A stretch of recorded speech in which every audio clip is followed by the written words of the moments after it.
I don't have my gavel tonight, so I can't hammer it here, but I'm going to call this village board meeting for March 25th, 2019 to order. Roll call, please. Joe Zitzelberger. Here. Sam Ballweg. Here. Susan Springman. Here. Bill Rannum. Here. Chris Zellner. Here. Bill Willem. Here. Aaron Moran. Here.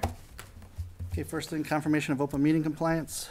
I can confirm that the draft agenda was published in the Waunakee Tribune on March 21st. The final agenda was posted on March 21st at all 3 village posting locations. I have the affidavit confirming those postings here at my seat, and the final agenda and meeting packet were made available on March 21st as well. Okay, thank you. First item is consent agenda. Is there anything that somebody would like pulled, or I'd look for a motion?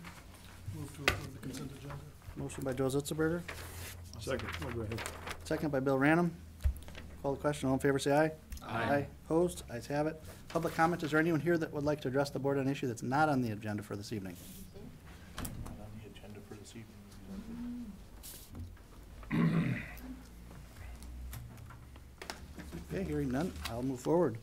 First item we have is license and permits. Discuss and take action on operator license applications for Ronald Lamberty, Kam Seng Young, Jessica Linus, David Pringle, and Alan Cook. Included in your packet tonight is those operator license, and they are recommended for approval contingent upon the completion of a successful responsible beverage server training course and review by the Waunakee Police Department. Approval of the operator licenses. Motion by Bill Rannum, Second. second by Joe Ziltzberger. Any other comments? Call the question. All in favor, say aye. Aye. Opposed? Ayes have it. Next, we have discuss and take action on change of premise for the Lone Girl Brewing Company, Waunakee LLC, doing business as the Lone Girl Brewing Company. Kevin, are you introducing this? No, Caitlin is. Caitlin is, okay. The village is in receipt of a business applying for a change of their premise, for their interior premise for their liquor license. They are asking, this is the Lone Girl Brewing Company, which is located in the Village Crossing building on Main Street. They're asking a change of premise to add additional event space in the second floor, office and storage space, and a prep/holding area. There was a map included in your packet. So again, this is all located on the second floor of the Village Crossing building, and it's an interior premise amendment for their license. The applicant is here to answer any questions the board may have. Kevin, do you want to make any comments right off the bat? Maybe what you're planning? Okay. What we're planning to do is to create some event space on the second floor. There's currently a bunch of unoccupied office space that we're looking to expand into. That'll give us about 1,600 square feet of event space. That seats about 90 to 100 people for a small corporate event or a small wedding. It'll be about 150 people for more of a mingling style event. Along with that expansion across the hallway, we're looking to take our office, which if anybody's been up there, it's a working storage unit. We're going to be expanding that a little bit for some more storage. There's a small, as we mentioned, a prep area. It's not a kitchen. There's nothing that's going to be cooked up there. Things will be cooked downstairs, held in some warming kind of chafing dishes before they're then brought over to the event space. For larger events that are requiring catering beyond our means, we'll have a recommended catering list for people to order from. Plated dinners for 100 are not something that we're going to be trying to keep up with. That catering will come in from the outside. Okay. Board members, any questions? Is this the first expansion Lone Girl has had? Yes. If you have an event with 100 people in it, where's parking for it?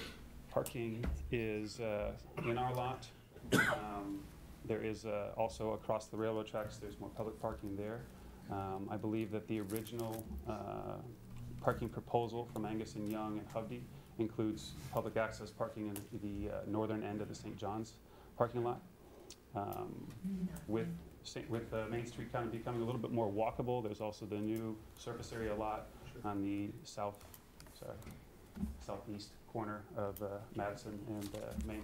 Okay. Susan? We've always had that St. John's lot. Have we done anything wayfinding wise to try to encourage people to use that if they need it? Because it was there for this purpose, you know, for overflow. Is there anything we should be looking at?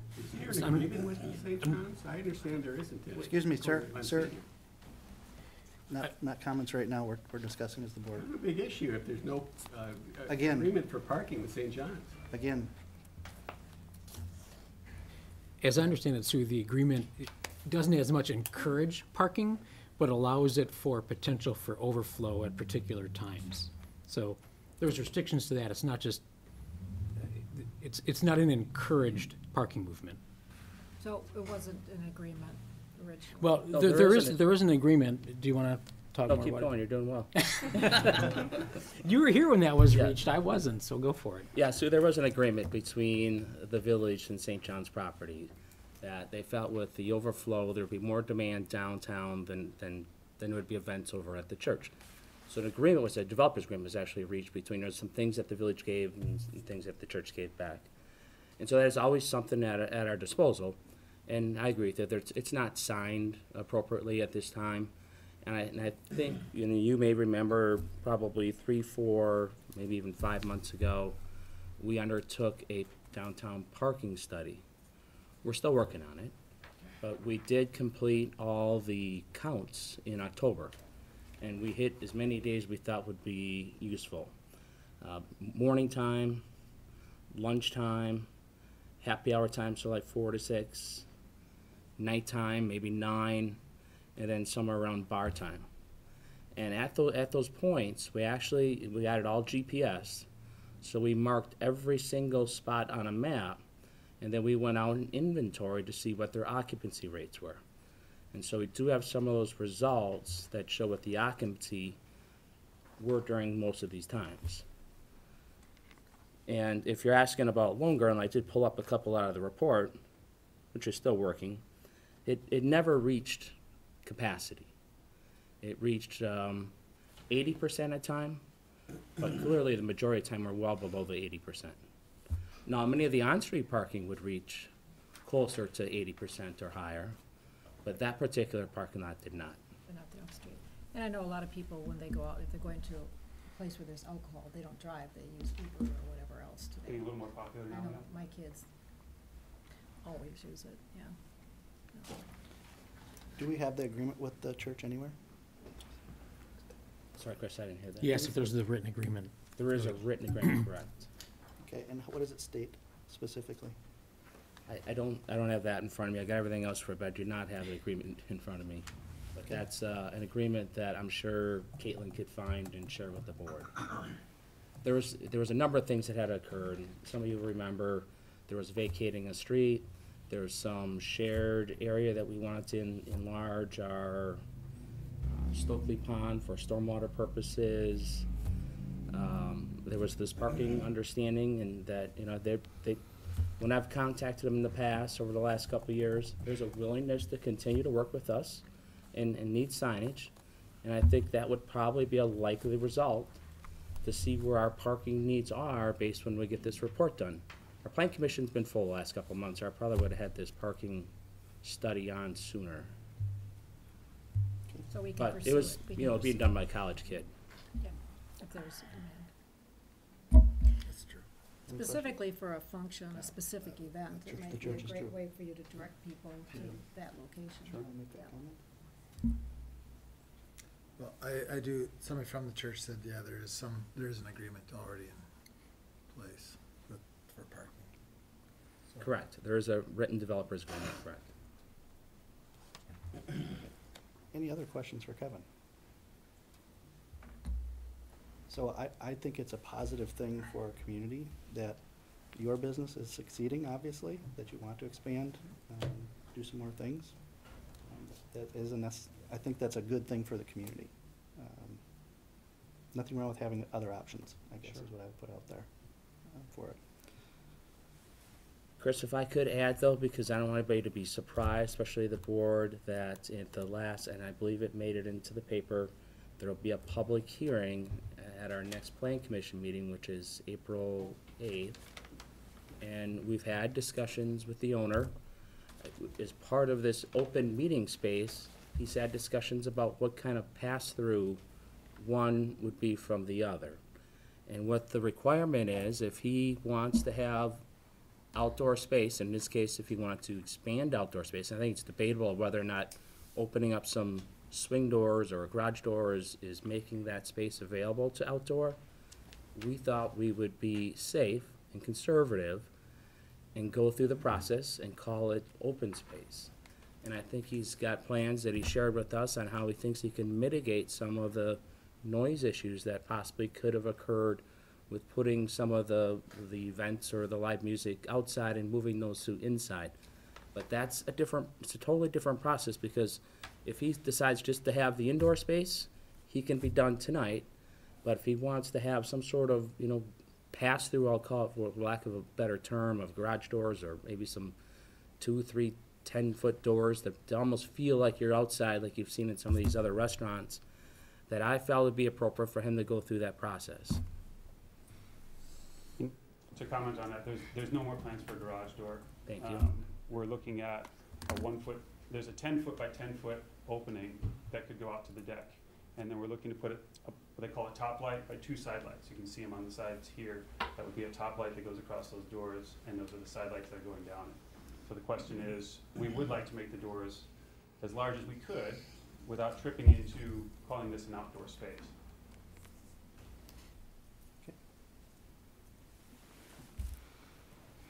Any other questions? That's not part Or of this comments? tonight, that's. No, the action you're taking tonight, and Caitlin can explain it, 'cause it's her department, it's that they're amending the premise for the indoor space. They're adding this indoor place and the storage area for the alcohol as part of their premise, where alcohol can be stored and/or served. Okay, so we're looking at yes or no, basically. Of amending the premise, correct. Correct. So I would look for a motion. And there's a recommended motion on page 27, if you're so inclined. Mm-mm.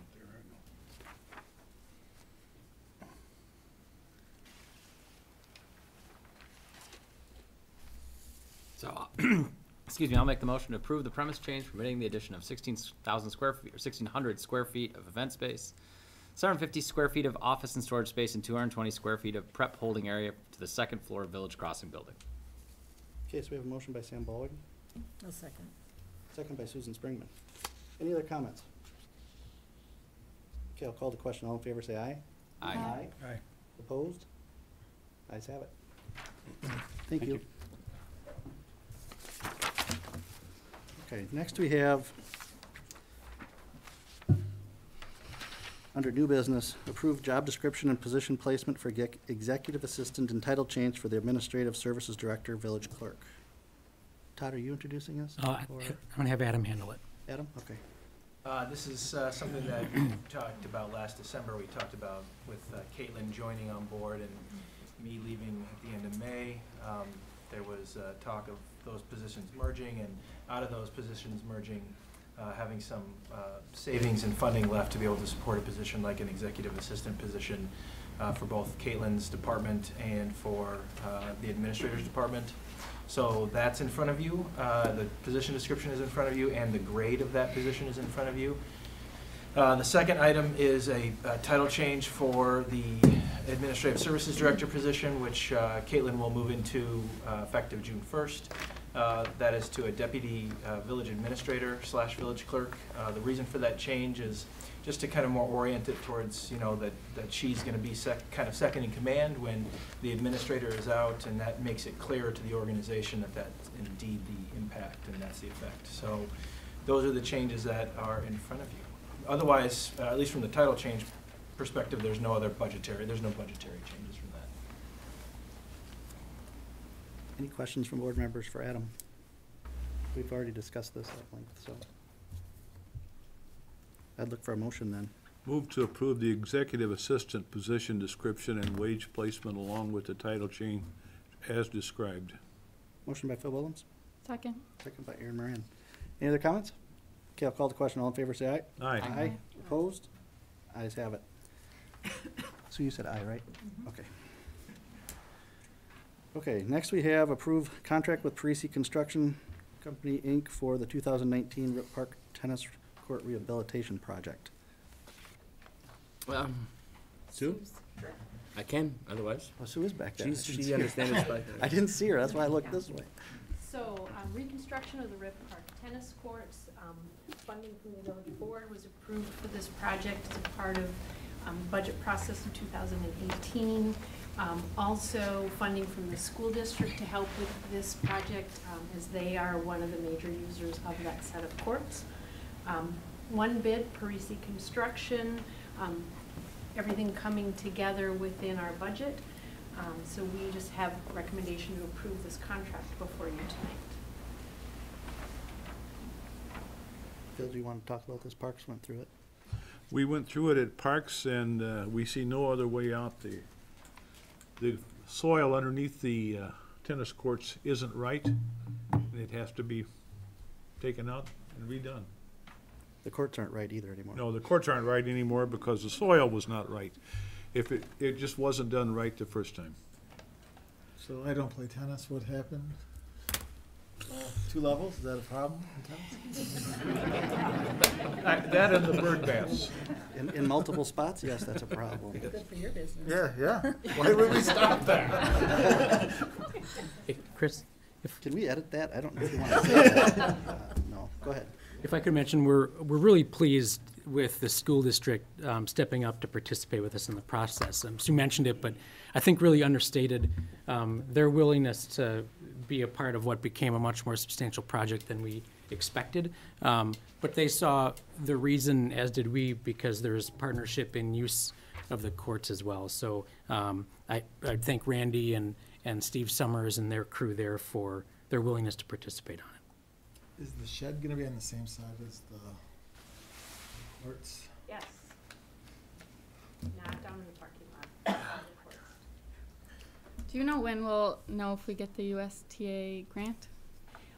We don't. We're in the review process right now. We did receive their first set of comments from the reviewers, and it doesn't look like they've asked any questions that we can't answer. So we're still hopeful, but it'll probably be another month before we find out. So maybe you can share for those in the audience that probably weren't at our Parks Committee meeting, I'm assuming, many weren't, how we can be a little more assured that this isn't going to happen again to these courts. Well, first of all, better engineering this time around, and it's also a process that's a bit different than was used in those courts originally. I didn't really think through that before you asked me the question, but it's several layers of materials that span the subsurface, and so it allows it to flex if there is freeze and thaw and a bit of settling, and so it won't have wide open cracks like we have right now. It'll hang together in a much smoother surface. It's kind of like a giant carpet with concrete mixed in. Yeah, if you think of walking on concrete versus carpet, that's kind of the difference. It's got a much more squishy feel to it as you're going on it, which is better for people's joints. So we're taking more business. Okay, on that front. So, okay. Yeah, and I would just add, the method that we're using now really wasn't something that communities were using 20-some years ago when we originally built these courts. They were built more to a parking lot standard and with some cross slope. And the engineering that goes into these now is much more substantial, and it's starting to gain some more momentum. Certainly you get some sticker shock, though, when you look at the amount of money it takes to rebuild this many tennis courts at that level of funding. It's it's a pretty big fold over what a standard tennis court would cost to build. And we've already budgeted for this year, for those who might be wondering that question. So, What's the expected lifespan of this court?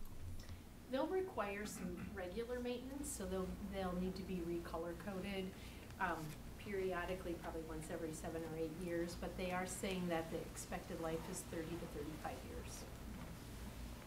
35 years. what color are you going to use for the paint? Purple and green.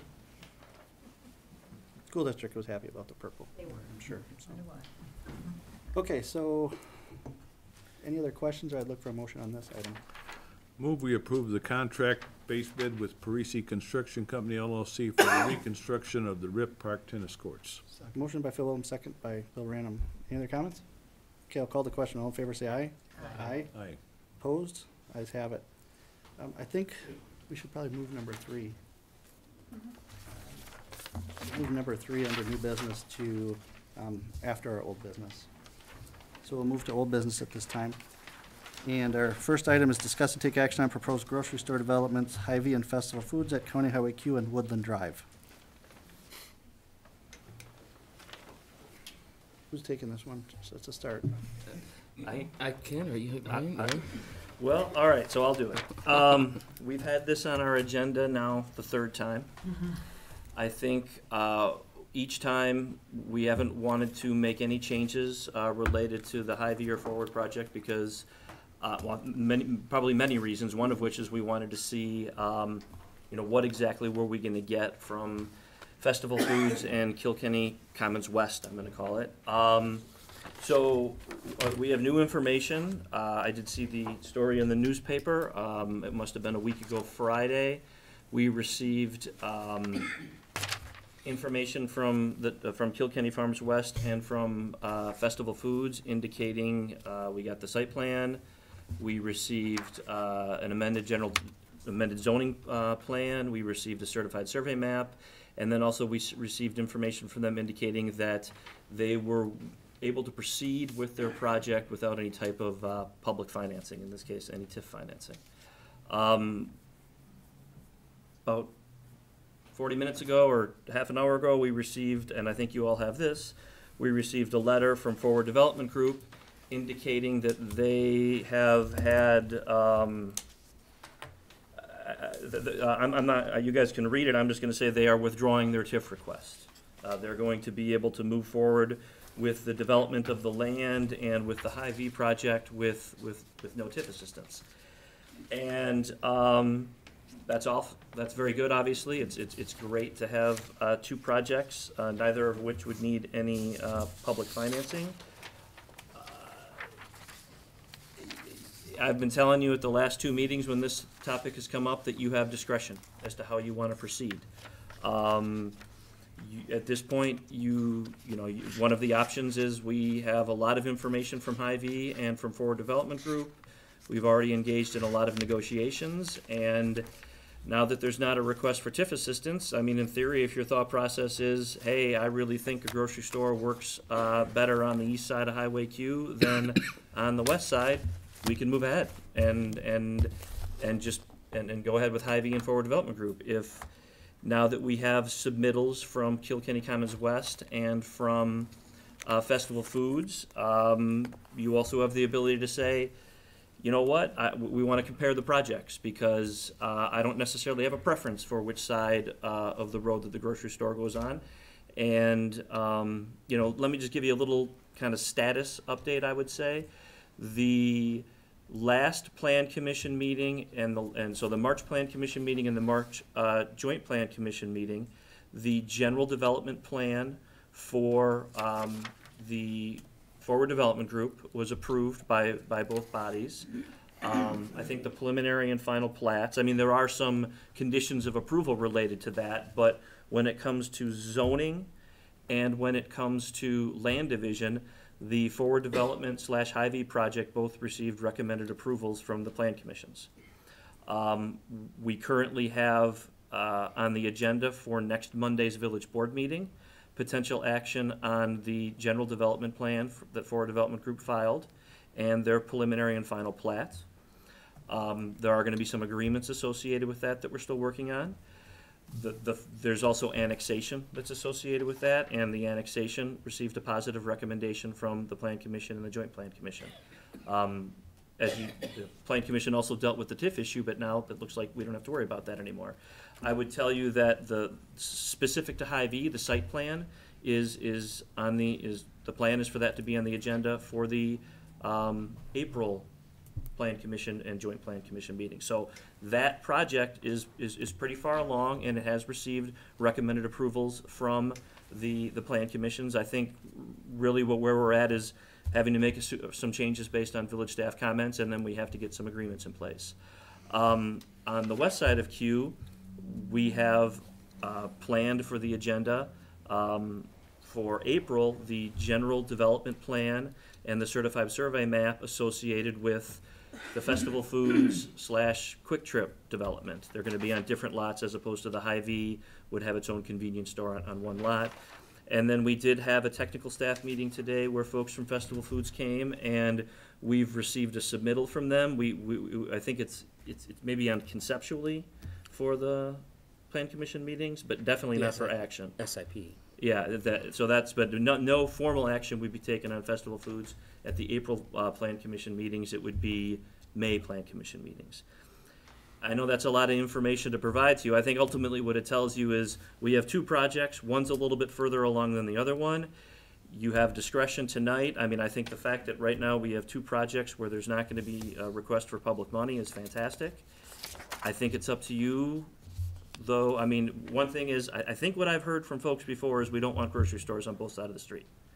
And if that's true, I mean, you always have the ability to put grocery stores on both sides of the street if you want to. If as a village board, you don't think that that sounds like good planning and you don't want to do it, then I think you have the ability to say we're moving ahead with the Hy-Vee Forward Development Group project based on the schedule. If you do want to compare the projects, it would not make sense to annex the land that is on the east side of Q for the Hy-Vee project, and it would not make sense to approve the zoning. I mean, that's what I would tell you as your attorney. If you want to be able to have more time to compare the projects, then some things are going to have to change on that schedule that I identified. If your thought process is, now that there's no TIF associated with the Hy-Vee project and the Forward Development Group, and we like where it's at, you have the ability to say, let's move forward right now and not have any type of delay. And I'm certainly willing to answer whatever other questions you have, but I just wanted to kind of give you the framework of where we're at. Obviously, the letter that we just received is very significant, saying that they do not want TIF assistance for the Forward project. Okay. Would you guys like to hear from the developers tonight? If they're wanting to speak with regards to this. So, Dan, do you want to go first? Yeah. Can you go over what's happening here?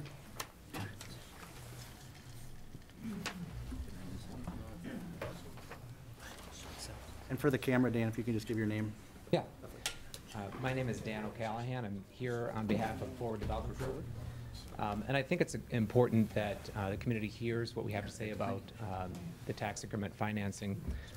So if it's okay with you, I'm just going to read our letter quickly because I think it summarizes everything that needs to be said. It says, first off, on behalf of Forward Development Group. Yeah, sorry. Speak up a little bit. I'd be happy to. Sorry. Just a point of order. I think the mic's off. Hold on one second. It's only for the recording. We don't have a mic, so the mic doesn't work. It's just recording too. I'll speak up. Okay. So first, on behalf of Forward Development Group, I want to again thank you and your colleagues on the village board for the time that you've spent over this past year working with us to review the Woodland Crest project. At every turn, the village board has engaged with us, has pushed us to make a good project even better.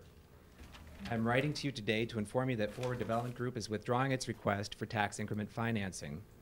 We understand that the March 15th proposal for a mixed-use project directly across the street does not rely on the use of TIF to finance the cost of public improvements associated with that project. We understand that the village board has an obligation to make a decision that it believes is in the best interests of Waunakee taxpayers. And if it came down to a choice between two similar projects, one requiring TIF and the other not, the board might choose to advance the project that did not require TIF. At this time, Forward Development Group, as the developer of this project and the underlying landowner, have agreed to make further concessions that will reduce the overall project cost to the point where TIF is no longer required. We hope that our continued involvement in the second phase of the Woodland Crest project will allow us to have a project that overall will be a financial success for us. Although there is increased risk with the concessions we are being pushed to make on the front end, we believe strongly in the Waunakee market, and we are willing to take that risk. We have invested far too much to walk away at this time. Withdrawal of the TIF application is the only change we are proposing. Our commitment to the village on this project otherwise remains the same. We intend to close on the acquisition of the land and move forward with this project shortly after the village board grants final approval, which we hope will come in April. We will privately fund the cost of all public improvements associated with the project. We will sign a development agreement with the village guaranteeing completion of those improvements by the end of 2019. Once our work as the developer has been completed, Lot 1 will be ready for construction of a grocery store as early as 2020. Based on comments voiced by the village board at past meetings, it is our understanding that our request for TIF support was the one and only issue giving the board pause. Now that we have withdrawn that request, we hope the village board will move forward with final approval of the Woodland Crest project without delay. And it's signed on behalf of Ford Development Group by its president, Dave Jenkins. So what you're seeing tonight is the direct result of competition. We have been pushed, this isn't the first time, we've been pushed to make our project financially more competitive. We've sacrificed more. The underlying landowner has made concessions to get us to this point, and we are withdrawing our request for TIF assistance. We are going to figure out a way to make these numbers work, as the developer across the street has done, to get the infrastructure that the community demands, including the signals, the extension of Woodland Crest. Everything that has been asked of us, we will do. We will do it within the time frame that has been asked of us, and we deliver what we think is going to be tremendous value to the taxpayers of Waunakee. There will be no TIF district, so all of the value at Woodland Crest will go on the tax rolls immediately. This is a project that over the next few years we hope will be built out with $40 million plus of new tax base for the village, and it fulfills some very important needs in the community, primarily this new grocery store. Happy to answer any questions, but I think that that says it from our perspective. Board members, any questions? Phil? No questions, just a comment. I was prepared to withdraw my support for this TIF at this meeting, and you did it for me. I think there's a tremendous markup on the land by the part of the landowner, and it's only right that he should do the extension or be part of it. And with no increment in it, I like it better. Thank you. Joe, any comments?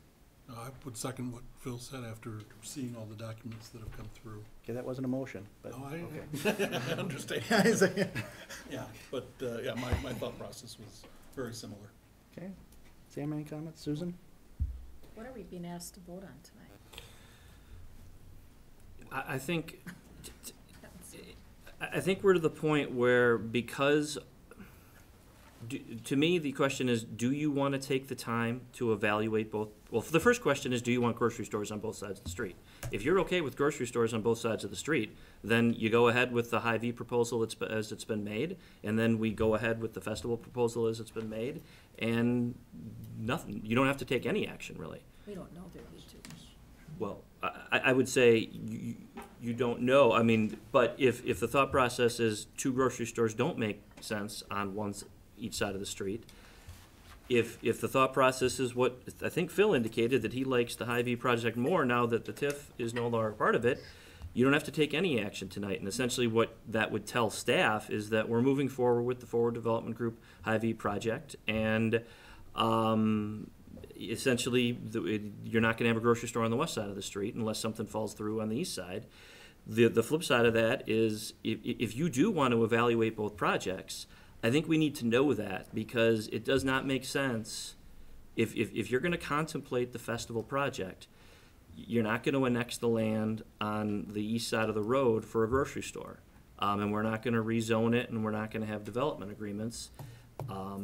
So I mean, I think that's what the fundamental question. First one is, are you okay with grocery stores on the first side of the street, or I'm sorry, both sides of the street, in which case you don't need to do anything tonight. If you're not okay with grocery stores on both sides of the street, do you want us to evaluate both projects and bring them to you, or do you want to move forward with the Hy-Vee project? And if the idea is we want to evaluate both projects, I think we need to know that, because that's then going to change what's going to be on the agenda, certainly for part of the information at the April 1st Village Board agenda, and potentially different things on the April Plan Commission agendas. Can you share what that process would look like? Well, I mean, the potential delay we're talking about maybe is let's say you wanted to evaluate both projects, and you ultimately decided after evaluation that you want to move forward with Hy-Vee. There's a pretty good chance that process would only delay their project 2 weeks to a month. We can get feedback from the Plan Commission at the April Plan Commission meetings, and in theory, the schedule that we identified for Hy-Vee and Forward Development Group would happen in May and not in early May and not in April. you know, obviously, there's the potential that you do the evaluation of the two projects and then you choose festival. And if that were the case, then we're probably looking at about the same schedule. In other words, some action in May on general development zoning and potentially action in May at the Plan Commission meetings for site plans. And so, to me, that's, I mean, really what you're talking about is potentially doing stuff in May instead of April. And it could take a little bit, I mean, you are controlling this process, so if you want to take a longer process, you could, but that would be, I think, the quickest way that you would make a determination if you're going to evaluate both projects. Aaron, any Oh, yeah. questions? Dan, in your letter, so we just received this, so everybody in the audience knows, right when we sat down basically here tonight. You're saying that you've agreed with the owner to make further concessions that will reduce the overall project cost. What kind of concessions are we talking about? I can't get Any- into the details, unfortunately. Anything to the actual project, the scope of the store, the infrastructure, nothing like that? No, it's the same project, it's the same SIP that you have So seen. really, the only thing that changed was what the land costs were potentially? The costs of the project have been renegotiated. Okay. So, I'm gonna let the others speak if they would like to now at this point, unless anybody else has any more questions for Dan. When you say cost of the project, there's lots of costs of the project. Are you talking about the overall project, phase one, phase two? Well, this approval that's before you is for phase one, Right. which is for the grocery store, You the haven't convenience store. approved anything in phase two yet. We haven't approved anything in phase two. We have a conceptual plan for phase two. We previewed that with you last year. We hope to get to that very soon, because that's what's gonna make this project financially successful for us. We're investing a lot, in the front end of this, to make this work. I think we've expressed our commitment. We've been here for over a year, and we've done everything that's been asked of us. Is there something significant relative to density or use in phase two that is very different than what we saw originally in the overall plan? No, we've done no further planning beyond the conceptual plans that we shared with you. We know that the density in particular is an issue that you're looking at. We haven't pressed any further on that. We hope to pick up that conversation with you when your study is done. That'll be an important consideration, but we have nothing that is, that's changed or different in any way than what was initially proposed. Because there's like a $2 million gap here, where you needed it, now you It's- don't need it, so it's gotta be made up somewhere else. And It is significant. I understand there's been some land concession, which is great, but I'm assuming that's not all. It is significant, and I think that represents, or should represent to you, our commitment to the village, to the project. And we're willing to follow through. We have no conditions on this request related to phase two. We're willing to take that as it comes, and have faith in the village process, village's processes there, that will end up with a successful phase two as well. Chris? One, We're talking over here, probably more than we should with the audience, but we apologize for that. But, you know, we're just trying to evaluate this in real time in terms of what our options are. Is that there's a public hearing scheduled for April 1st. And we don't think we'd be in a position to recommend approval of a developer's agreement, because we still think we'll need some more time in order to get through the details of that developer's agreement. So I don't think, no action tonight means we would go forward with the public hearing. We still have a public hearing scheduled for the Plan Commission on April 8th for the general development side for the west side of the road. And on the 9th for the joint. And at the Joint Planning Commission at the 9th.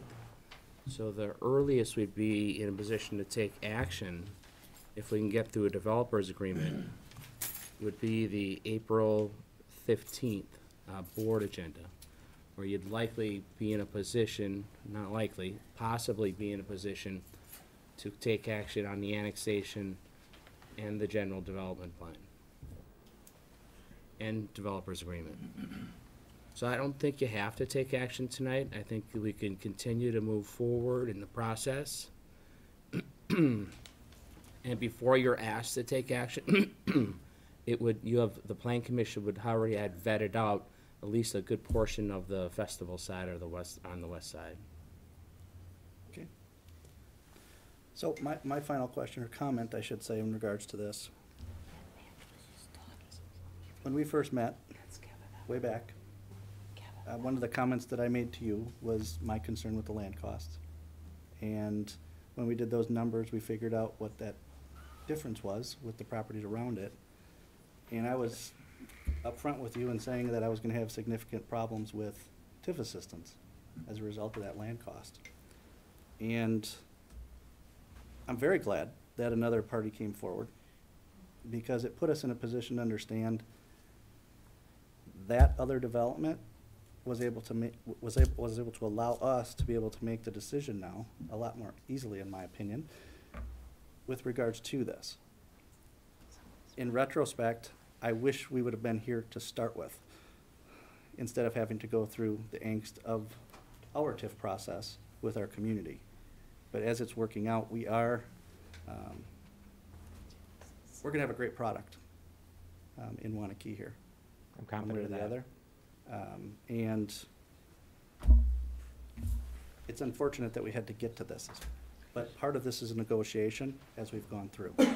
And I think we've been upfront with one another all the way through, and how this was going to go. And I appreciate your guys' willingness to come down and come back and meet us here at this point. So, to all those on this part of the aisle, I'm saying thank you for doing that. With that, does the other, Jerry, do you want to talk? Come on up. Thank you. Thank you.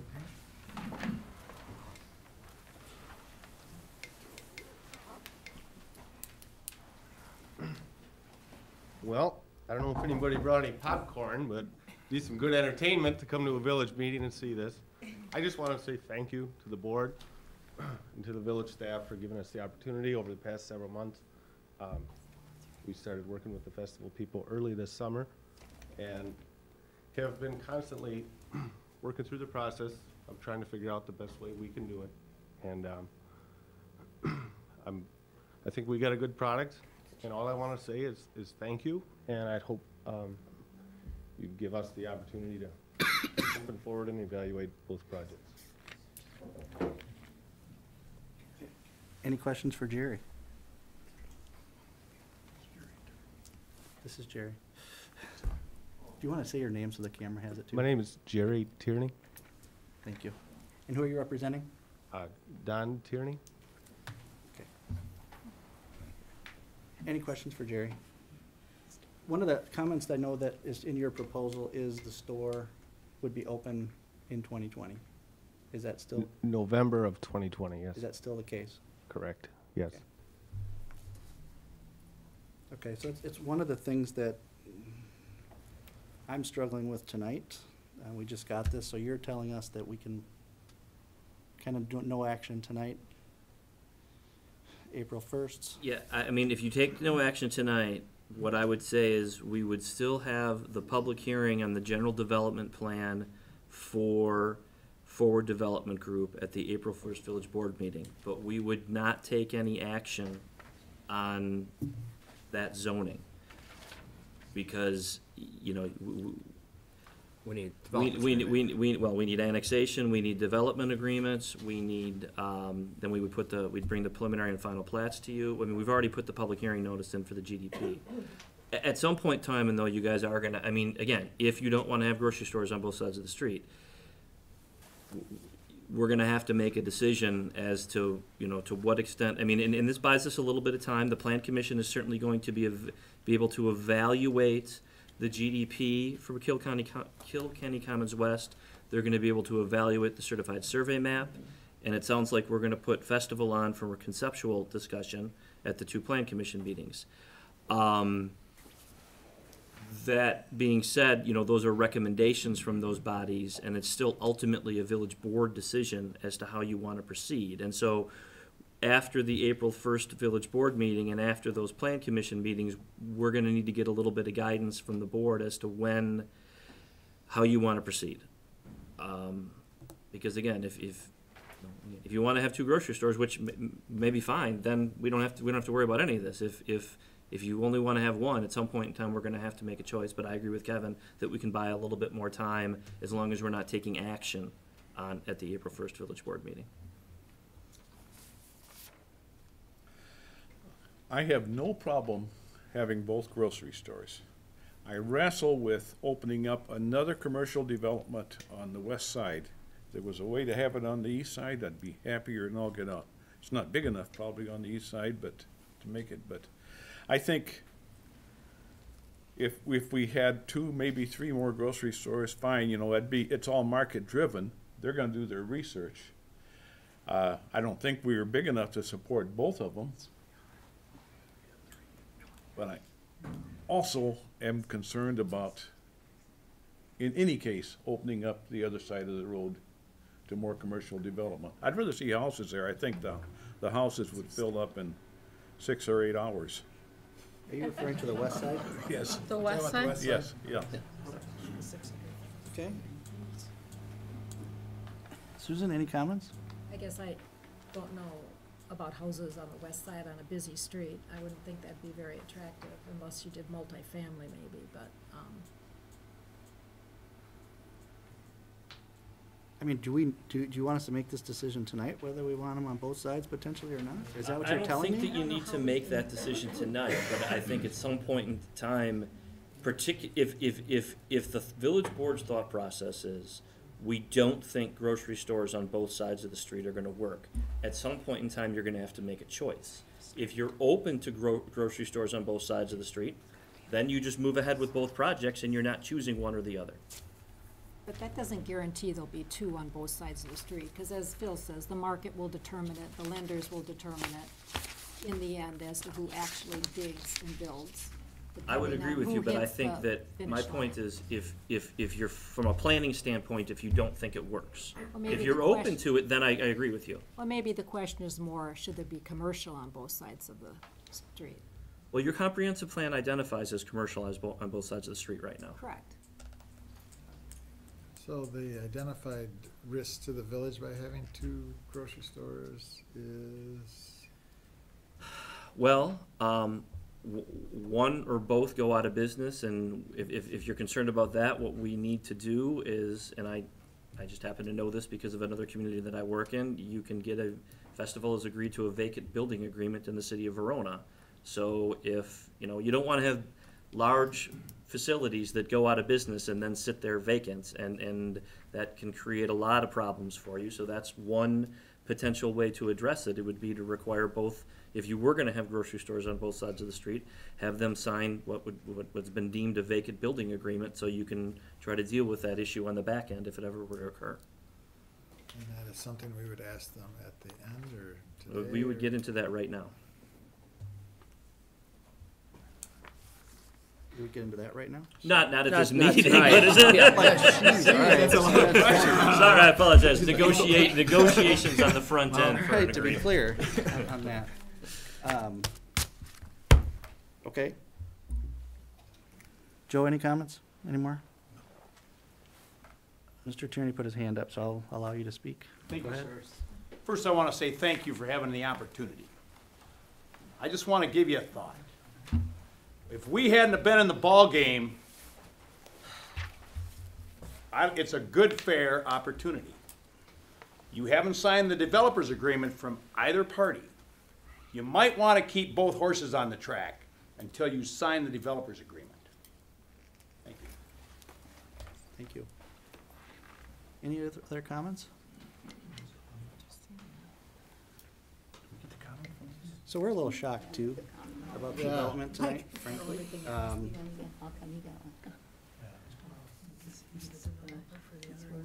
I'm not in a position that I want to make any decisions tonight. That's me. I don't know how the rest of you feel. I sort of support what Phil said, though. I mean, as far as the 2 isn't bad, I don't think. As far as I'm concerned, as a person in the village, the competition worked here. It might work for the people who live here, too. I mean, as far as Okay. pricing, things that other. I think the market, I work at Dean Clinic, and I think our market now includes Middleton. I assume that's what you're looking at, too, is North Middleton. So it isn't just Waunakee that is involved in this, on that side of town. Okay. Sam? I don't think there's a decision to make tonight, and I guess if you were asking me if I was in favor of 2 grocery stores, I would say no. I don't think that's what we want coming into the village of 2 grocery stores across the street from each other. I don't see many communities that have that. It's not something I personally would want to see. If that's what we decide to do, that's fine, but that would not be what I would choose. Joe? I would also say that 2 is probably not a good thing in that close proximity. I don't see it happening. Okay. I agree, but. Same. When you say same, No 2. No 2. no two? Okay.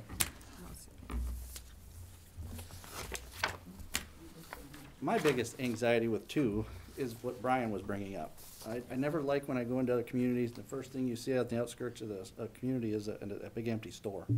Walmart's kind of notorious for that, for their stores to be empty and them build a new one somewhere else in the community.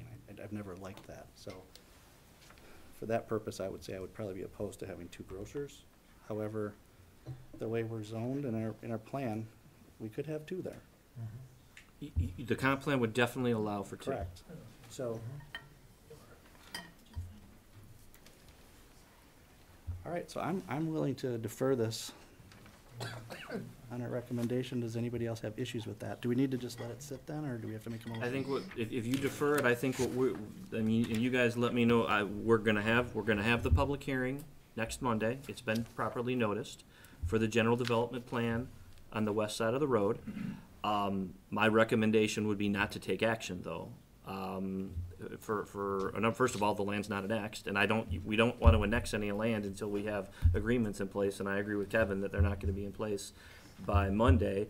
What's gonna happen is we're gonna get to April 15th, and I guess that's the unknown question for me right now is, okay, we hold the public hearing on the general development plan for Forward Development Group on Monday, April 1st.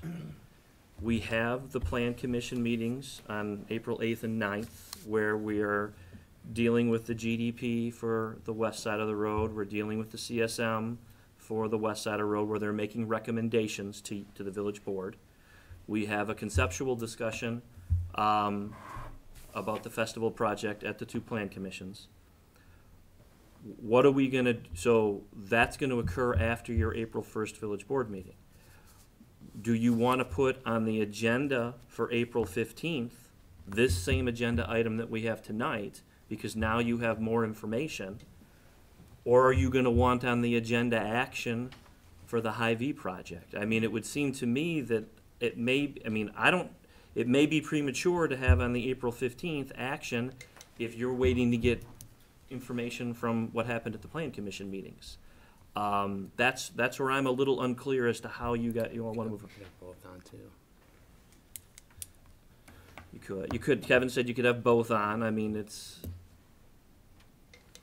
in theory, you could have this agenda item as the first one, and if you decide at that point that you want to be, you've got a lot more information a month from now, you got recommendations from the Plan Commission, and you just want to move ahead with the Forward and Hy-Vee project, you could have later agenda items on April 15th that deal with the annexation and the development agreements and the zoning and the platting for the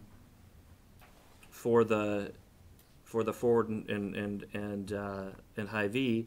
I guess the only thing I would say is, at this point, it sounds to me like we are definitely pushing the site plan / specific implementation plan and the conditional use permit for Hy-Vee to May, because we want the village board to act on the general development plan before, and approve the general development plan before we take action on an SIP.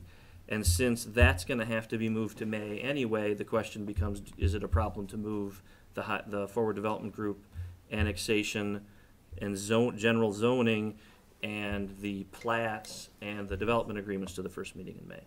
I mean, I don't want to rush you all.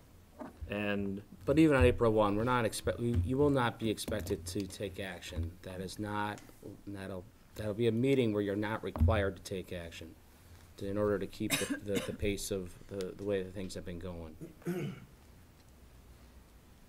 So nothing will slow down as far as? Nothing would slow down. The earliest, in my opinion, you could take action would be April 15th. When do we know we have a development agreement that? We would have to, we would would have to get work that. We'd pretty be able to get diligently that over the done. next couple of weeks to get a developer's agreement in place. With For your consideration, but which that's. side? The That the would one that only- would be, that- yeah. yeah, it would be on the east side right now. I mean, again, I mean, it's definitely a possibility that, if you wanted to move, you know, again, I've said this at every meeting, I just want to say it again now. Nothing that I am saying right now is intended to advocate for either project. This is your decision. I do believe that based on the technical staff meeting that we had today, the festival project would be in a position to potentially move forward in May. I mean, it could happen that quickly if that's your decision. Again, maybe I've heard I've heard some people say not 2 grocery stores. I've heard some people say, hey, that wouldn't be a bad idea, or they're not opposed to it. Again, that's still an open issue, it sounds like. And I agree with Kevin that the first meeting that we would potentially take action on final zoning and final land divisions and annexation for the Hy-V/Forward project would be April 15th. It may make sense to do it then, later on the agenda, or it may make sense to set that up for the first meeting in May.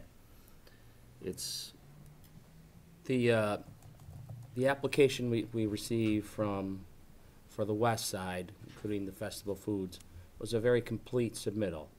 So we worked through it today for a couple hours today at a technical staff level with the applicants. And we didn't have, we got a short list of things that we need to work through in terms of some technical issues. There was nothing there that would would give us too much pause, but it's not gonna happen, or it couldn't happen quickly over the next couple of weeks after that. Can you repeat what the public hearing exactly would be for next week?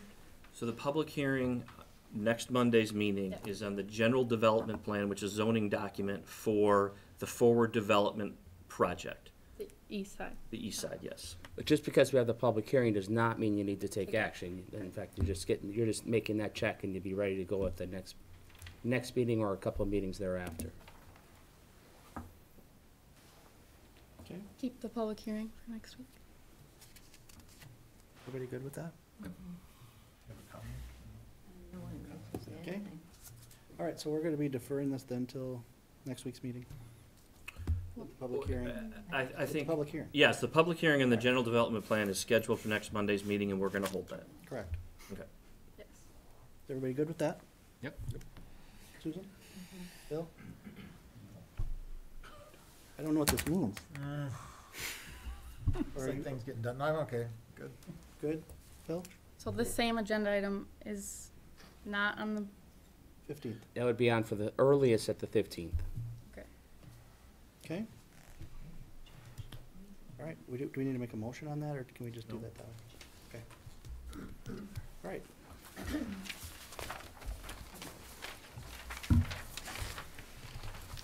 Next, we have discuss and take action on potential sale of existing library site at 710 South Street and negotiation with potential sale to Millhouse Quilts.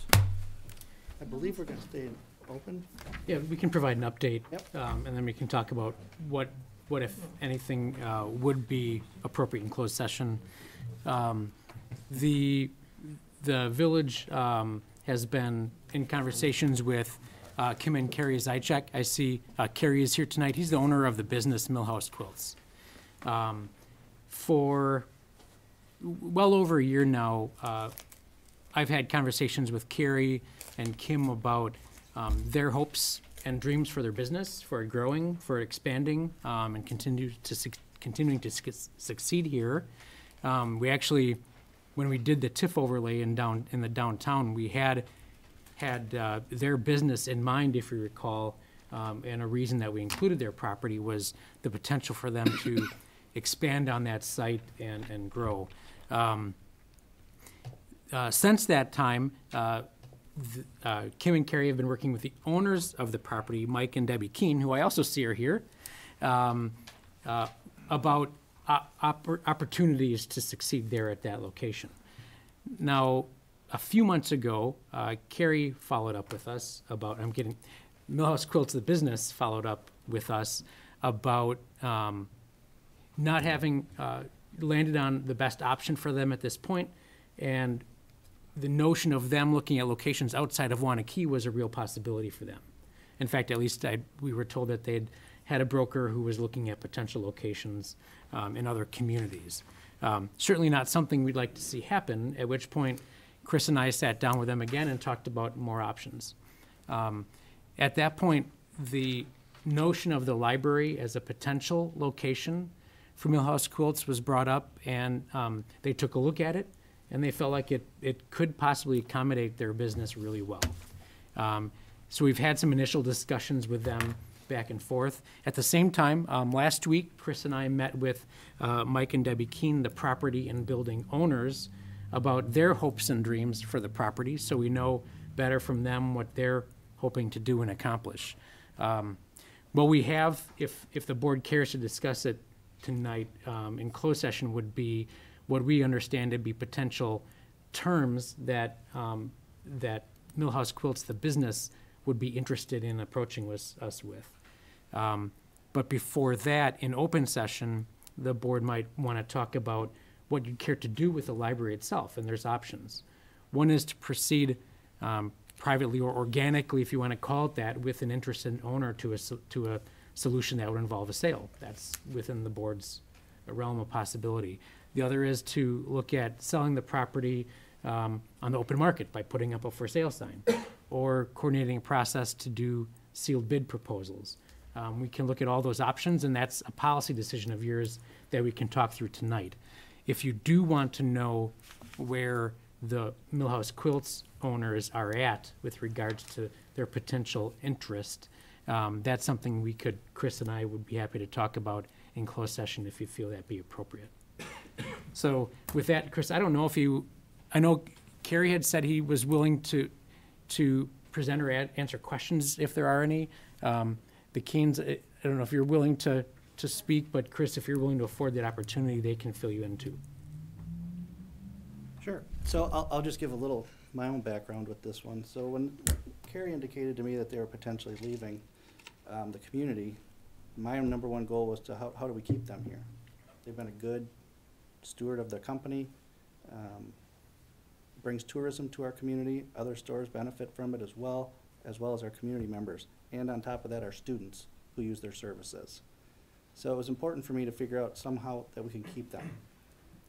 They couldn't come to an agreement with the Keynes on a sale.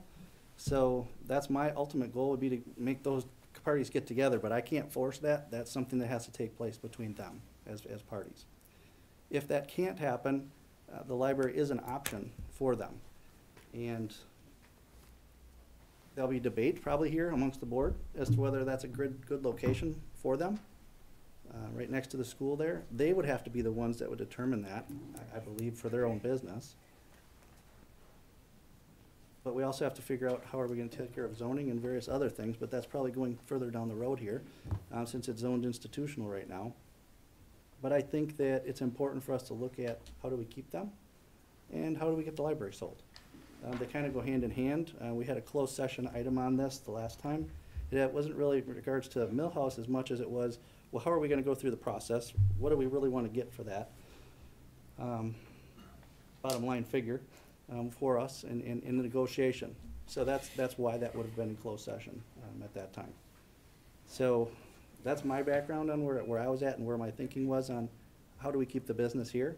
I know the Keynes have a vested interest in keeping the business here if they want, since they started the business, for it to stay here. And I'm glad that Carrie and Kim both want to stay here as well, potentially, in our community, where they've been great for the community. So that's kind of my take on it right off the bat. Carrie, would you like to make some comments or take any questions? Or is that pretty good? It's a very good summary, thanks. Todd did a very nice job. Okay. Unless anybody else has any questions. Any questions? Debbie, is she okay over there, Keith, or should I ever come over? She's fine. Okay. Okay, I can use the podium. Yes, my husband Mike and I are the current owners of the property of 100 Baker Street where Millhouse Quilts is located. First of all, we want to identify that the building is for sale. We if Carrie and Kim leave the property, we will be selling the building. I asked Mike if I made a vacant building joke, but he told me I couldn't. So, okay. We met on 2 separate, very informal occasions with Carrie and Kim. We discussed the sale of the building. In fact, in their lease contract is their first option to buy the property. That is in their contract. Both offers that were made by Kim and Carrie, we didn't agree with, mainly because it was liability of the TIF and how it was worded, and that if we sold it land contract as they wanted, that you could come back and collect the TIF, or the bank could come back and collect the loan. And Mike and I are not independently wealthy to do that. The second proposal was Kim and Carrie wanted us to be the bank. We don't have those type of finances. So, no, we haven't come to an agreement, but to be most honest with you, there hasn't been a lot of active back and forth. It's been a few occasions. On March 15th, I sent an email to Kim and Carrie. I reached out saying that we are willing to go back to the negotiation table. I didn't hear a word back from them. I didn't get a response. No, thank you. I didn't get anything. I also want to tell you that the existing property is a full acre in the center of Waunakee. There is room for expansion in the back. There is more than enough room to do whatever they need for added classroom space and the much-needed elevator in the building. Mike and I are in full agreement. We built this property 25 years ago. It is in much dire need of an upgrade. I do want to iterate that the location is the ideal. It has ample parking. We have shared that parking lot for years with the Waunakee community. Also, additionally, many of you know that tour buses are a very regular commodity at Millhouse Quilts. And that parking lot will hold the space for those tour buses to come in. I just want to do a brief history of Millhouse Quilts. I am the original creator and owner of the business. I started the business in 1994. I owned and operated it until 2007. In 2007, we sold to Diane and Paul Larson, who owned the business and very dedicatedly operated it until its sale in September of 2016 to Kim and Carrie. Kim and Carrie purchased the building in September of 2016. The business, not the property, the business. I most certainly want to give Kim and Carrie all the kudos there is. They have done a wonderful job in owning and operating the business. Furthermore, they have added the Bernina franchise to the business, which is invaluable to the Waunakee community and what that does. But I would like you as board members to know that the reputation of Millhouse Quilts has taken 25 years to acquire. Back in 1994, this is what we purchased from the village of, or from FSV Company. This is what Millhouse Quilts was when we started. Back in I'd like to pass that around. This is the first day of construction on the site. Back in 1994, there were no TIFs available to Waunakee, and that is a huge factor.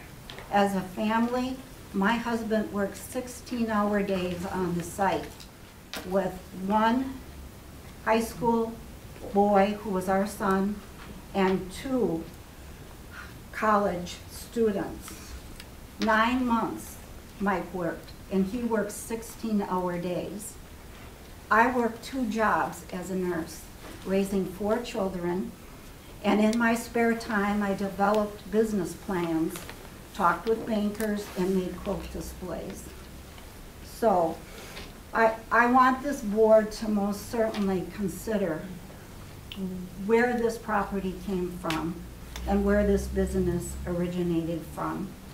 I and Mike very much want to see Millhouse Quilts remain in Waunakee, and not just for financial reasons. We have offered to sell at a lower than market value price the property, but we do have some financial needs of our own. When this property was acquired, we went to the local banks. We took out loans. We worked to pay them off, and we're just finishing up paying them off. So with that in mind, you're probably wondering, what is this crazy lady doing here talking about all of this? What I want you to know is that Millhouse Quilts is a place of destination. It was designed as a place of destination. When we took out these loans, we knew there was no way, although we appreciated this customer support of Waunakee, there was no way that a quilt shop of this magnitude could make it in a village the size of Waunakee. We knew that. We knew that we had to draw as a tourism and to draw quilters from across the country. So what I'd like the board to consider, I began my crazy talk about why this lady is speaking to this such. I would like you to keep in mind that there is more than just the existing business. You have had us as taxpayers for 25 years with no TIF increments given. We have paid the taxes, and we have too served this community. And I'd like you to consider both the existing business, but also Millhouse Quilts in your decision. I'd like you also to consider not moving to maintain the integrity of the downtown and not move businesses out of the commercial downtown. And I'd also like, if in fact Carrie and Kim cannot agree on terms of a sale, then I'd like the TIF increment, the TIF benefit to remain with the existing property. And I thank you very much for hearing us out. I very much appreciate Chris and Todd, your meeting with us. Thank you. Thank you. Board members, do you have any questions for the team? No? Okay, then I think if we're gonna talk about the finances side of it, so we need to go into closed session at this point. Is that fair to say, or? Well, I think if you wanna, I think Todd hit it on the head. If you wanna have a policy discussion as to how you want to sell the property, because there, as you mentioned, there are multiple things for you to consider, that would be an open session discussion. If you have specific terms and conditions that you wanna consider for the potential sale to a specific buyer, then that's the purpose for going into closed session, because obviously we don't get to hear what their thoughts are on what their final number is, and other people shouldn't get to hear what our thoughts are on final numbers. So we've had a number put to us. Would that warrant going into session for that? Yeah, because somebody, as an example, just for the board members and for the public, if you get a number that's, let's say and I'm making this up, $500,000, and board members think, well, there's no way I'm selling the property for that, but I'd sell it for $650,000. We can't have that discussion in open session, because then the buyer knows. Understood. Okay, so we have our options. We can go into closed session and talk about finances. We can talk about how we want to go through the sale. Do we want to do that in a RFP type proposals? Do we want to put a sign up in the yard saying for sale? And what's our other option there? You can, I think, Todd, you can put a for sale sign up. Yeah. You can do word of mouth without putting a for sale sign up, but let people know. You can do a request for offers that are either sealed or not sealed. And I mean, and I think if you, to the extent, then the other issue, and you identified this when you opened this up, is the use of the property. What is an appropriate use of the property? It's institutional right now. The likelihood that you would be able to sell it and be used as institutional, it's a possibility, but that's a pretty narrow range of permitted uses. And so that's, I mean, but I would say that the use discussion is definitely for policy purposes an open session. And what is an appropriate use for this property? Okay. So, how do you guys want to proceed? Talk about it. Okay. You can start. Well, I think I made clear at our first discussion about this that I'm more used to seeing public property that becomes surplus put out to bid or request for proposal, so that you see the wide range of possibilities out there. I think this particular property, as we know, it's zoned institutional. We have an appraisal, but the appraisal's done based on it being commercial, so we don't really have an appraisal based on its current zoning and use. I think we have to hear from the neighborhood relative to whether or not they want to see it become commercial, because even though we might love the Millhouse business, if they go out of business and decide to sell someday, once you rezone it to commercial, there's a wide range of uses that could go in there, and they may or may not be compatible with the neighborhood. And I, for one, wouldn't think, but maybe they would, Millhouse wouldn't want to buy it with a covenant that these are all the things you cannot do with it if you sell it, because it's going to constrain their ability to sell it. It becomes problematic.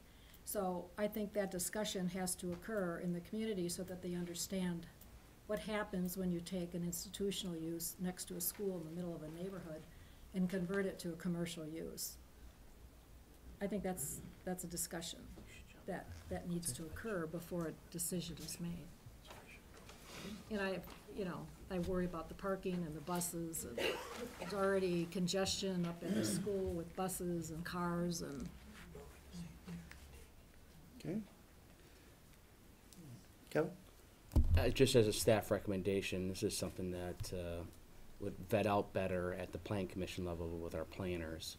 And certainly, I don't know what that process is, but some sort of public process and getting some input and vetting this out in terms of what would be an appropriate use in that particular neighborhood. And like Sue says, getting the neighborhood involved early on in the process, I think, would be important. Okay. Sam, any comments? Just sell it.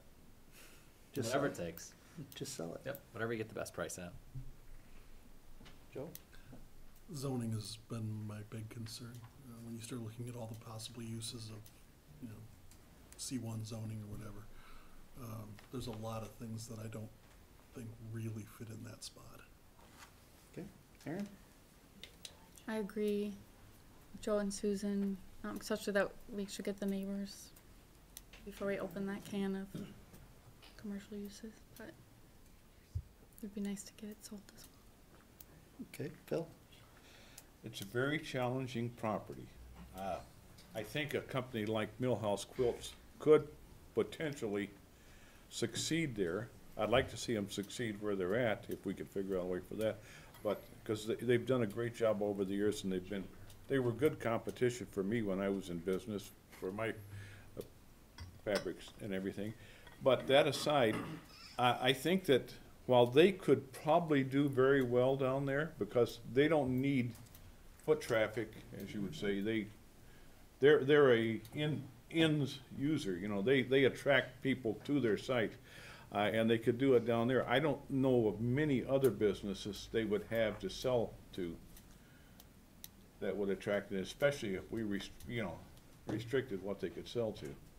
So that would give them a back end problem with the building. Concern with Sue, get the neighborhood, see what we get. Gotta get the neighborhood involved, see where they're at. Commercial use thing bugs me a little bit down there. If they were selling pencils to my kids, that would've been great back in the day, but I lost them all the time, but, your kids bought ball points. Yeah, right. But I think we have to get some involvement. Okay, so my comments on this is, again, I'll just go back to, I'd like to keep them here. If they could work out at their existing location, that's best. That's the best. But I do see some merit within that building for their business. I think we would have to put some regular rules in the zoning for what would be allowed out into the future, which we've talked with Carrie about already. There's actually more parking at the library right now than what they have at their current location. Have you been to, oh, I'm sorry. I'll just give me, let me finish my comments, and then I'll let you, okay? Bus traffic, buses are used to going behind the building to go up through and out the school parking lot. So we would have to have some discussions with the school district, I believe, too, if we were to go there. From a commercial standpoint, there is a daycare that's right across the street, basically, from it, so there's commercial right there as well. You've got an apartment building on one side, the school on the other, and 3 or 4 houses that would be behind. So I think that we absolutely would want to include those residents to find out what there is, and as Kevin pointed out, probably the planning commission is the spot to start right now to get that done. To have the discussion at least with those families. Just a consultation with the planning commission and then probably some sort of vetting session to get input from the neighbors. Yeah, from a busing standpoint, we have buses going there already for the schools. So and it's not like there's a bus every day coming in. There's maybe a couple buses a week. Is that one a week? One a month? Maybe a few times a year. Okay. So it's not as big of an issue as you might think from a busing standpoint. And I think the business should know what's gonna be best for them. If it's potential for zoning there and they feel they can make it and they know their business better than anyone up here is gonna know, I don't think we should be taking that out of their hands. As I said, this is just an option. We looked at other places in the community. There's just not anywhere else that they're interested in. The library is of interest to them. I think first and foremost, our interest is to keep them where they're at, and hopefully we can expand the building and do some sort of assistance from a government side to them. Since it is currently in our TIF district, it's possible that we could do something to help there. So, Todd? So we had a comment? So, if we send a notice out, I would like it to be beyond the apartment buildings and a couple houses and the daycare center, because it affects. We can talk about the vetting process. It affects more than those because of the traffic. What I suggested, Sue, is we take it to the planning commission as a consultation. We can figure out what that vetting Okay, and that process sounds good. includes. And, you know, ideally, I'd love to see the parties get together and we figure out how we can assist in keeping them on Main Street, because that's the biggest advantage to the community as well, and if we're a participant in it, maybe something can happen. If it can't, but before we get too far, I'd also like to know what the offer is to see if it's even in the ballpark, because that could discussion, or affect people's decisions. Which we can go into closed session for that. The optics, I think you're right on, Sue. The Keens are on that side of the room, and Gary, you're on this side of the room. We need to kind of get you over here, in the middle, to hopefully come to an agreement there. But that would ultimately be the best for us. Yeah. Chris and I have given identical answers to both the Zycheks and the Keens about the topic of what the TIF could do to help them remain where they're at currently. We also gave them both the same answer that, like you said, Sue, and I think the board would agree, that their current location is a tremendous location. And to the extent that we can accomplish everybody being happy there, would be, I think, a big win for all.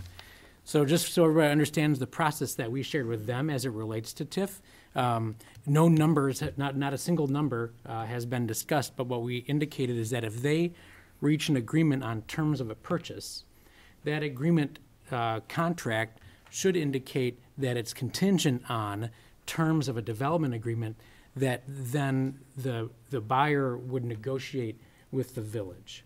And that's where we discuss the potential value added with the additional elevator and other amenities that would create change in the property value. And then the village board would consider that increment, that's the added increment, and how it could possibly be used to support their continuation at their current location. So I think it's fair for everybody to hear where we sit with that conversation with both parties. Which brings us to how do we want to handle the sale of the library? Do we want to do it for proposals? Do we want to put a for sale sign out in front right now and just see what I think happens? you have to talk to the neighbors I first. was gonna say, I think the plan commission process may precede that from a use, because you would say this, to the extent that you may place, one of the options is it gets rezoned to commercial, but then it's deed restricted, so only certain commercial uses could be available to the property owner. Now, I agree with what's been said, that as a purchaser, that may make me not want to purchase it, because then it restricts my ability to resell it. But it would seem like the discussion about the use of the property would probably impact, or may impact, the process that you want to utilize to sell the property. And so I think that's also something for you to take into consideration tonight is, do you want to have that discussion at the plan commission level and with the neighborhood folks on uses before you make a determination as to how you want to pursue conveying the property? You don't have to do it that way, but that's one option. I wouldn't waste interested parties' time if the neighborhood wants us to go one way and they want to go another way. If I were wanting to buy the building, I'd want to know what was allowed before I spent any time on it. It's really awkward. So let's kick it to plan, Zoning. find that information out. And we can go into close just to say what I think your dollars closed look at. session would be the purpose to react to the offer. I mean, one of the example I would give you is if you actually got a written offer to purchase, when that document is shared with the municipality, that's a public record, so that the document itself is not confidential. Your reaction to the amount is what's confidential, and your discussion on that. So I'm not even, it's up to you guys if you want to go into closed session. If the thought process is we want to hear from the neighborhoods first, you may not have a reason to go into closed session yet, because you may not even need to know what that number is. Unless it's $1.5 million, in which case you might say, hey, we're just gonna sell the property and be done with it, because it's such a great deal. It is not 1.5. But, and I will clarify, there isn't a written offer, but we have discussed verbally their financial interest. So that's what Chris and I would be able to share with the board. Okay, can I make a motion to go into closed session, please? Well, You gotta read I it. have to read it first. Or Sam can read it too. I'll read it. Go ahead. All right. Well, before we do that then, do you want, I don't think there's much to say. First, is Amy here? Yeah, I was wondering if, I saw her come in. Is there no- I think She might be outside the door there. Right behind the voting okay. thing. Oh, you. I would defer to her as to whether or not there's anything that she wants to say in open session on agenda item 3 from new business. But Yep. if there's not, then you would probably make one motion to go into closed session on agenda item old business 2, and then also new business 3. Okay? she's gathering her stuff up. Oh, okay. Thanks to the Keens and Carrie for coming tonight to the meeting. We appreciate your input.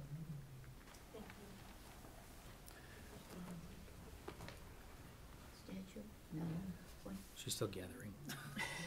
She was spread out there. Yeah.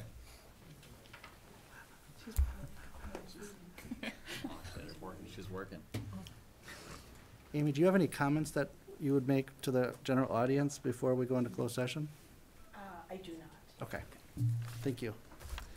All right, so should I start, which one should I start with? I would Does it go matter? back to new business item 3. Okay, new business item 3, discuss and take action on litigation between Main Street Waunakee LLC and the Village of Waunakee.